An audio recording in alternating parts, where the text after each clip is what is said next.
तक भगवान सुखदेव जी के द्वारा गाई हुई भगवत चर्चा श्रवण की और बीच में प्रार्थना की थी कि भगवान आप चिंता मत कीजिए, ये भूख और प्यास मुझे अब परास्त नहीं कर सकती। जिस प्यास से पीड़ित होकर के हमने गले में सर्प डाला था, आज उसी प्यास को मैं पराजित कर रहा हूं आपके श्रीमुख से सुनी हुई भगवत वचन।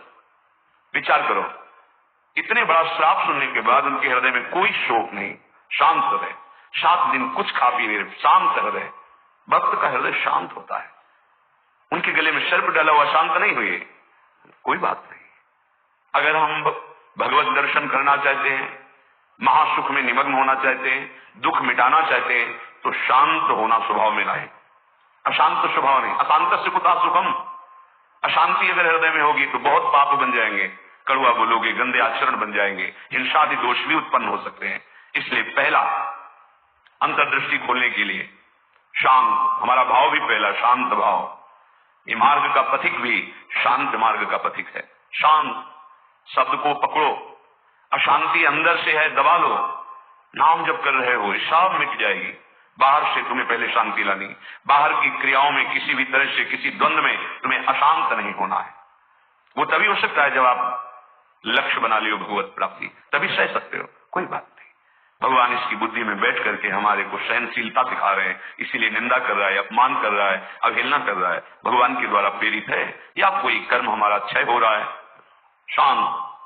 दूसरा है आराध्य देव के भजन के सिवा कोई भी एक क्षण व्यर्थ न जाने पावे। अव्यर्थ कालत्वम, कबहू काल वृथा नहीं जाए। सेवक जी महाराज पकड़ो अंतर्दृष्टि, प्राप्त महापुरुष ही जीवन मुक्त कहा जाता है। पकड़ो, कोई भी क्षण भजन के बिना न जाए। शरीर से सेवा हो रही और अंदर ही अंदर नाम जब चल रहा है, प्रभु की लीला रस से भरे हुए पद गुनगुना रहे। कितना सहज सरल भगवदानंद प्रदान करने का हमें साधन मिल गया गुरु कृपा से। सेवक शरण सदा रहे, अनत नहीं विश्राम, कह वाणी हरिवंश की, कह हरिवंश ही नाम। या तो नाम मंत्र चल रहा है और या वाणी जी गुनगुना रहे, एक क्षण भी न जाए। देखो प्रयास करो, गुरु कृपा बल में ऐसी सामर्थ्य, अहंकार में नहीं। एक क्षण भी भजन के बिना ना जाए, अंतर्दृष्टि तभी खुलेगी। तीसरा, ये विश्वास कर लो, संसार के किसी भी भोग में सुख नहीं है, कभी तुम्हें तृप्ति नहीं मिल सकती, क्योंकि है ही नहीं। ये भूत के लड्डू हैं, चाहे जितना खा लो पेट नहीं भरेगा, और ना खाओ तो ललचाते रहो। इसलिए तुम्हारा ललचाना ना हो, नाम जप करो। ये विश्वास करो महापुरुषों के वचनों से, भोगों में सुख नहीं है। कितना भोगोगे? महाराज ययाति ने अपने शरीर से तो यौवन अवस्था का भोग किया ही, अपने पुत्र की यौवन अवस्था लेकर फिर भी तृप्ति नहीं हुई। तब उन्होंने कहा संपूर्ण संसार के सब भोग भगवत विमुख व्यक्ति एक को दे दिए जाए तो भी वो तृप्त नहीं हो सकता, क्योंकि नहीं है। कल किसी ने प्रश्न किया था, ऐसा ऐसा हमने सैकड़ों ऐसा ऐसा सब किया, हमने कहा ईमानदारी से बताना, वृंदावन में बैठे हो, क्या तुम्हारी तृप्ति हुई, क्या सुख हुआ? तो चिल्ला के रो के बोला नहीं, नहीं होगी। विनिश्चितम बदामी तेना अन्यथा वचान से, गोस्वामी जी के, मैं झूठ नहीं बोल रहा, सत्य कह रहा हूं। हरि भजन थी, बिना भजन के तुम्हारी इंद्रियां, तुम्हारा मन, तुम्हारा हृदय शीतल हो ही नहीं सकता, विश्राम पा ही नहीं सकता। ये चलाती रहेंगी कामनाएं, तृष्णा, वासनाएं। इसलिए पहले समझ लो, गुरुजनों के वचन मान लेने से निकल जाओगे। अगर अनुभव करने की चले भोग राज्य में, तो आज तक कोई ऐसा नहीं हुआ कि स्वयं लौट पाया हो। हमारी आपकी तो बात जाने दो, बड़े बड़े महापुरुषों में। एक उदाहरण, आद्य गुरु भगवान शंकराचार्य जी नवीन किशोर अवस्था में ही पूरे विश्व को अपने प्रकांड ज्ञान के द्वारा प्राप्त कर दिया। जब तीर्थराज प्रयाग पहुंचे, पूरे सन्यासियों का साथ में दल होता, मंडली होती, आगे भगवान शंकर साक्षात शंकराचार्य, शंकरम शंकराचार्यम, ज्ञान का विशुद्ध स्वरूप, तेजों में दृष्टि पड़ते ही चरणों में झुक जाए, ऐसा तेज। मंडन मिश्र नाम के एक बड़े विद्वान थे। भगवान शंकराचार्य जी ने उनसे कहा सत्य को स्वीकार करो या तर्क। उन्होंने तर्क स्वीकार किया, पर ज्ञान समुद्र भगवान शंकर से कौन जीत सकता है, प्राप्त कर दिया। उनकी पत्नी बहुत विवेकवान बुद्धिमान थी, आई और प्रणाम किया और कहा प्रभु आप संपूर्ण विजय भी नहीं प्राप्त किए, अर्धांग तो अभी बचा हुआ मैं भी हूं, मेरे प्रश्न का उत्तर दे दो, तब हम दोनों प्राप्त माने जाएंगे। अभी तो आधे अंग को परास्त किया, आधा मैं हूं, बात सत्य है। बोलो, रति में स्त्री को सुख मिलता है या पुरुष को प्रधान सुख? अधिक सुख किसको मिलता है? बहुत प्रवीण जानती थी, बाल योगी है, अनुभव शून्य। अगर ये कुछ बोलते हैं तो आपका अनुभव है ऐसा, क्योंकि सत्य विषय का तो अनुभव है, असत्य चेष्टाएं तो की ही नहीं, तो कैसे इनको अनुभव होगा? तो चुप हो जाएंगे। पूरा मुस्कुरा दिए भगवान शंकराचार्य, समय चाहिए इसके लिए। हाँ देती हूं। एकांत हुई अपने सब संतों को लेकर और गुफा में कहा मैं शरीर छोड़ रहा हूं, ये सन्यासी शरीर है। महायोगी थे, मैं इसका अनुभव करके उसको बताऊंगा। आप हमारे शरीर को गुप्त रखना और ऐसी ऐसी पद्धति से सुरक्षित रखना, प्रकाशित न होने पावे कि यह शरीर यहां है। ध्यान के द्वारा देखा कि एक राजा का शरीर छूटा है, अपना शरीर छोड़ा और वहां सौरभ करके विलाप हो रहा था। अचानक हरकत आ गई शरीर में, प्रवेश कर गए आदि गुरु भगवान शंकराचार्य। इसके पहले अपने शिष्यों को बता गए थे, मैं वहां उस शरीर में प्रवेश कर रहा हूं और भगवान हरि की माया बड़ी प्रचंड है, कहीं ऐसा ना हो कि उस वैभव सुख में राजी हो जाए। तो एक मोह मुद्गल स्तोत्र की रचना करके दे दी थी, ये आके सभा में सुनाना तो सब ठीक हो जाएगा। आदि गुरु भगवान शंकराचार्य ज्ञान समुद्र, वो कह रहे हैं कि कहीं ऐसे वैभव में, राज वैभव में बुद्धि राजी ना हो जाए, इसलिए मोह मुद्गल स्तोत्र, भज गोविंदम गोविंदम भज मूढ़मते, पूरा स्तोत्र है, ये सुनाना के जेडी हरकत हुई शरीर में। तो महान खुशी। महायोगी, लौकिक चेष्टाओं का बिल्कुल ज्ञान नहीं। रानी बहुत बुद्धिमान थी, समझ गई कि राजा तो पधार गए हैं, इनके शरीर में किसी योगी का आवेश हुआ है। कोई योगी तो क्या, हमारे राजा ही तो है ना। उसने गुप्तचरों को आदेश किया, कहीं भी किसी योगी का शरीर दिखाई दे तो उसको तत्काल नष्ट कर दिया जाए। पहले ही भगवान शंकराचार्य जी ने गुप्त रख लिया था, पहले बता दिया था सुरक्षित रखना। सारी चेष्टाएं हमको सिखाई रानी। वास्तविक काफी समय हो गया, सिर्फ इंतजार करते रहे, भगवान शंकराचार्य जी वापस ही नहीं हुए। ये मोह मुद्गल स्तोत्र जाके कहा तो बस गा करके वो बाहर निकले, भगवान शंकराचार्य जी अंदर था, तो राजा का शरीर फिर ऐसे आके फिर बताया। तो भोगों में और योग में दोनों के अनुभव करके बड़े बड़े महापुरुषों ने देखा, केवल भ्रम, कहीं कोई सुख नहीं। हम महापुरुषों के वचनों को माने, अनुभव करने के लिए न चले। अनुभव करने के लिए जब गए तो आदि गुरु भगवान शंकराचार्य भी अपने शिष्यों को मोह मुद्गल प्रहार करके मोह का नाश करना, क्योंकि उस शरीर में जाने पर हो सकता है मोह बद्ध कर, ये भगवान की प्रचंड माया है। तो गुरु वचनों को मान लो, शास्त्र वचनों को मान लो, अनुभव करने गए तो फिर फंस जाओगे। वो तो समर्थ भगवान है, लीला करके दिखा रहे हैं, अपने इतनी सामर्थ्य नहीं कि भोगों का अनुभव करके फिर उनका त्याग करके भगवत मार्ग में चले। जब भगवान शिव मोहिनी रूप को हृदय से लगाया, फिर आवेश हटा माया का, तब भगवान हरि ने कहा कि प्रभु केवल आप ही हैं कि मेरी माया का आकर्षण फिर अपने स्वरूप में स्थित हो गए, दूसरा इस सृष्टि में नहीं है, सृष्टि में नहीं। ऐसी प्रचंड माया भगवान की है। इसलिए पूज्य राधा बाबा कह रहे उपासक, तीसरा नंबर है, समस्त भोगों में कोई सुख नहीं है, ये मान लो। केवल शरीर यात्रा के लिए या अपनी धर्म पूर्ति के लिए आप गृहस्थ में हैं, तो धर्म पूर्ति के लिए, संतानोत्पत्ति के लिए वो आज्ञा शास्त्र की है, वो निष्पाप क्रिया है, वो आपको आगे बढ़ाएगी। भगवत मार्ग के पथिक को जितने से काम चल जाए कम से कम, उतना शास्त्र सम्मत भोगों को स्वीकार करके आराधना में बढ़ना है। शास्त्र सम्मत, तस्मात् शास्त्रम प्रमाणम थे। पहली बात तो भोगों में सुख है ही नहीं, ये बैठा लो। जितने से प्राण पोषण उतना अन्न डाल लिया, जितने से शरीर ढक जाए उतना वस्त्र धारण कर लिया। निरंतर शांत और निरंतर, एक क्षण का अंतर न पड़े ऐसा भजन, और भोगों में सुख बिल्कुल नहीं है ऐसा।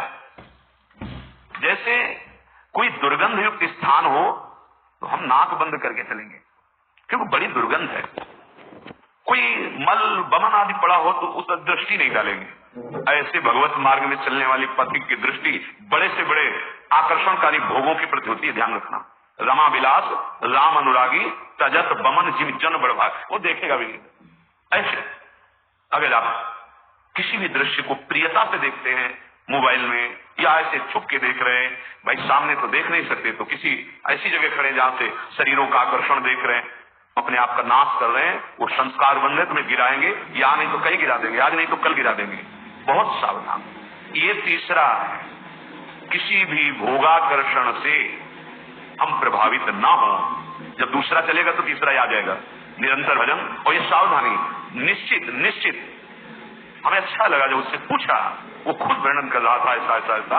हम कहा क्यों गंदी बातें सुने, पर इसलिए कि इससे लाखों लोगों का भाव शुद्ध हो सकता है। उससे पूछा तुम्हें क्या मिला, सुख मिला? उसने कहा नहीं, और रो पड़ा चिल्ला।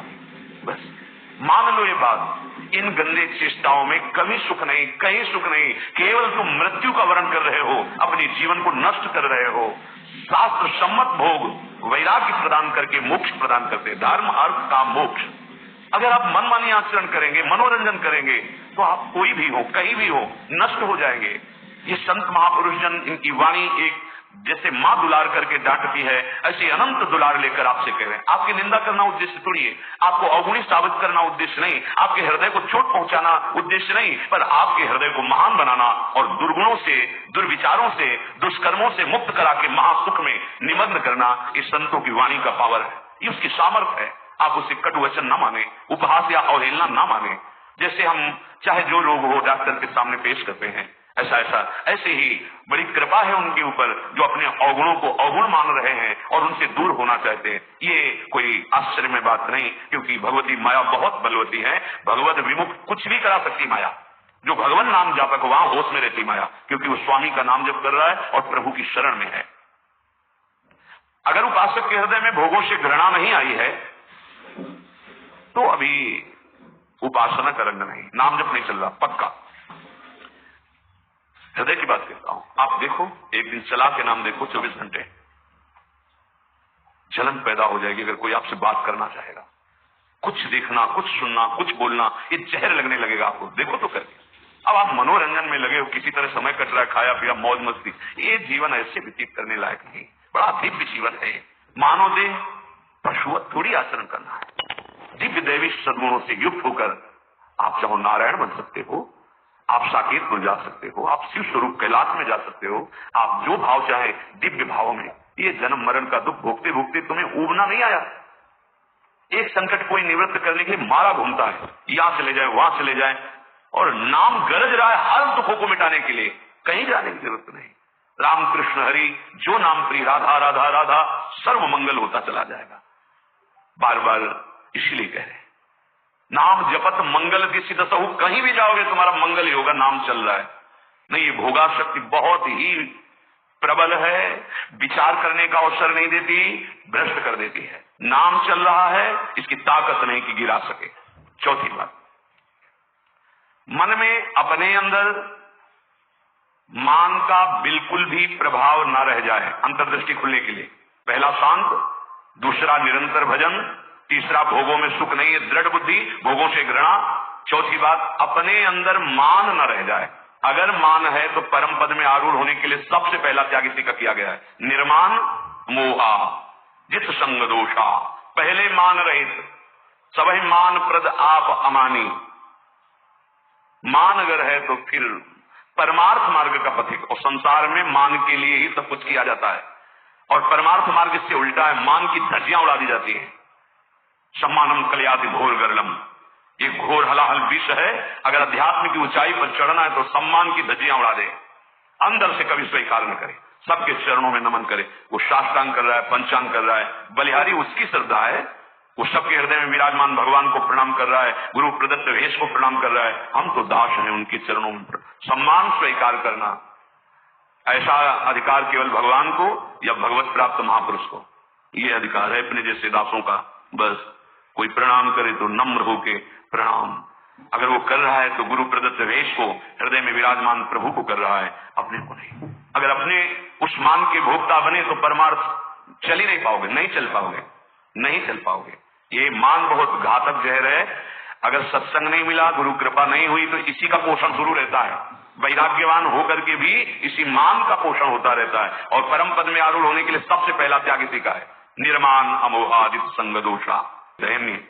ये सुनने की इच्छा मान की इच्छा है। अगर स्वाभाविक हमारी स्थिति मान रहित हो रही तो ये केवल गुरु कृपा से, ये पक्का। ठाकुर जी भी हृदय में बैठे हैं, कभी डांट नहीं लगाई, हृदय में ही तो है। लेकिन जब ठाकुर जी गुरु रूप से आए तो एक एक चोरों को पकड़ करके पीट पीट के बाहर कर दिया। अहंकार, मान, मद, काम, क्रोध, लोभ, मोह। माता सीता की खोज। राम जी से मिलने के पहले सुग्रीव दिन रात पाली के